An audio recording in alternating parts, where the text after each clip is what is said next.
Start with my comments. I just want to acknowledge the challenges and the tragedy in East Palestine, Ohio, that you and both Senator Vance represent. My prayers are certainly with the folks there, and hope that we continue to see a all-of-government approach to solving the problems and certainly holding those folks accountable as well. Thank you for saying. Yes, sir.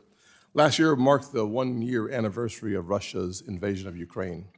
Over this past year, we've seen the horrors of war and brutal loss of life, but we've also seen the strength of the Ukrainian people. Their fight against tyranny and oppression to seek and maintain their independence is inspiring and reminds me of our own intrinsic values that inform American patriotism, the hope for a better future. We are fortunate enough to live in the greatest nation on earth and must always be vigilant to protect and promote national and economic security, the underpinnings of our nation. Preserving our status as a world leader requires the continual honing and sharpening of our economic security tools in order to preserve and protect the role of America at home and abroad.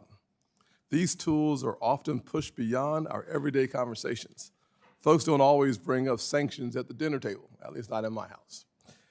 But they are important to protecting and promoting American interests.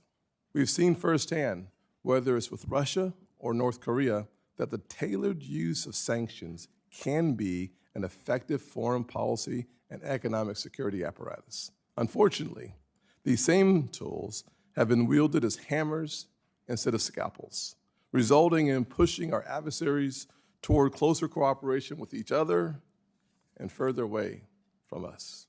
Much like the Obama administration's famous red line, the Biden administration's failure to enforce existing sanctions manifests weakness, which is an unacceptable abuse of our nation's global leadership and signals to friend and foe alike that when we are saying something, we may not actually mean it.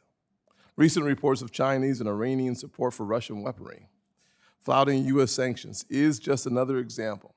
If there was ever a time to kowtow to our adversaries and their supporters, I assure you, it is not today, nor ever.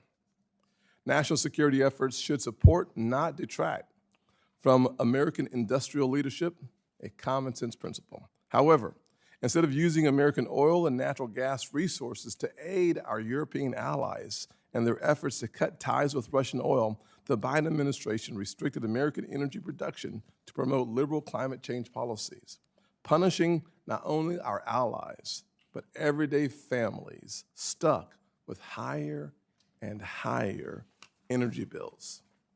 When looking at tools like export controls and our investment security review process, our goal should be a holistic one that combats malign economic aggression. Specifically, the Chinese Communist Party has enacted laws facilitating the theft and unfair treatment of American innovation.